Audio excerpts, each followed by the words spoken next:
La raison de ce point de presse. Et dans mon introduction, je l'avais dit, que c'est le devoir d'information des médias et de la population togolaise qui justifie que nous puissions, dès aux sorties de la rencontre aujourd'hui, nous avons constaté que nous ne nous sommes entendus finalement sur rien du tout et que les travaux de la commission sont suspendus de vous apporter l'information de ce qui s'est passé et c'est ce que nous faisons. Et c'est d'autant plus important de vous informer que moi, je l'ai dit tout à l'heure, je n'ai pas participé aux négociations, je l'ai fait en juin, mais à la commission, ils sont revenus, ils ont fait le point, ils nous ont rendu compte et tout ça, et j'ai été abasourdi par la position ou bien la justification de la position du groupe parlementaire majoritaire. Le groupe parlementaire majoritaire dit que ce qui change ce qui a notoirement changé, et beaucoup de choses ont changé, de leur position au niveau, par rapport à juin, lorsque le projet de loi a été déposé, par rapport à aujourd'hui, janvier, où la proposition de loi est examinée, c'est qu'eux, ils ont fait un grand pas en acceptant la limitation du mandat présidentiel.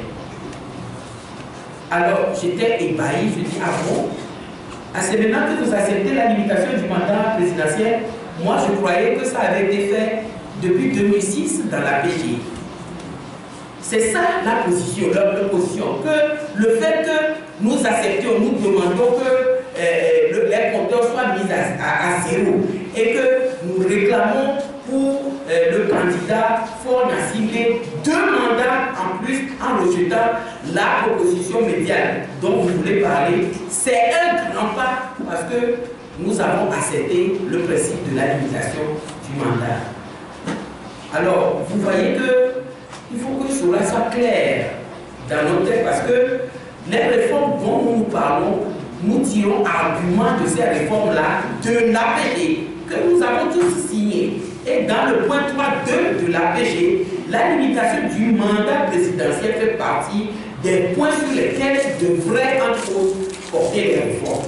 Et donc, voilà pourquoi nous tenions à ce que les informations soient clarifiées, puisqu'il nous a été même rapporté que lorsque nous étions dans la salle, sur les médias, un intervenant, un Togolais, clamait à lui et à Dia que c'est l'ANC qui bloquerait tout au niveau de la commission en refusant la proposition médiane qui était faite. La proposition médiane dont vous parlez tout à l'heure, le sort qui lui a été réservé, c'est de cela que vous en parlez aujourd'hui. Je crois que vous pouvez prendre la tâche également avec ceux des nôtres, puisque nous sommes tous initiateurs de la proposition de loi, qui ont fait cette proposition médiane-là, ils vous confirmeront le sort que leur proposition, le sort qui a été réservé à leur proposition au niveau, enfin à l'état actuel des choses. Je vous remercie. L'absence des députés. Ce que moi je peux vous dire là-dessus, c'est que lorsque un projet de loi ou une proposition de loi est affectée à une commission, la commission se réunit pour décider d'un calendrier. Et lorsque cette proposition avait été affectée à la commission des lois, j'y suis membre, maître d'Auguste également, le président nous a contactés et c'est ensemble que nous avons déterminé que les travaux au niveau de la commission commenceraient le 22. Le 22 décembre, c'est ça. En plus, on était en section budgétaire, ça il ne faut pas l'oublier. On était en section budgétaire, vous vous rappelez que le budget de l'Assemblée nationale a été voté le 30 décembre.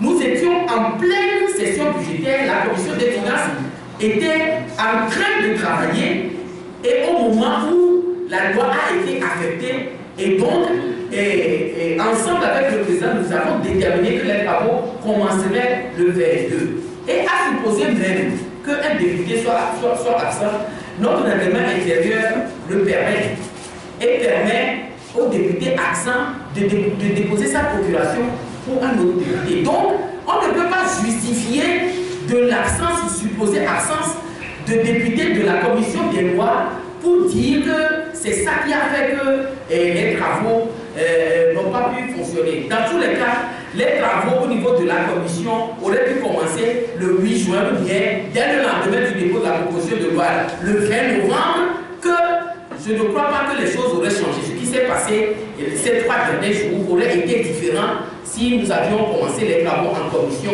le 20 novembre au lieu de les commencer le 22 décembre, comme nous l'avions décidé, souverainement décidé au niveau de la commission des lois sur le calendrier que nous avions ensemble accepté de suivre.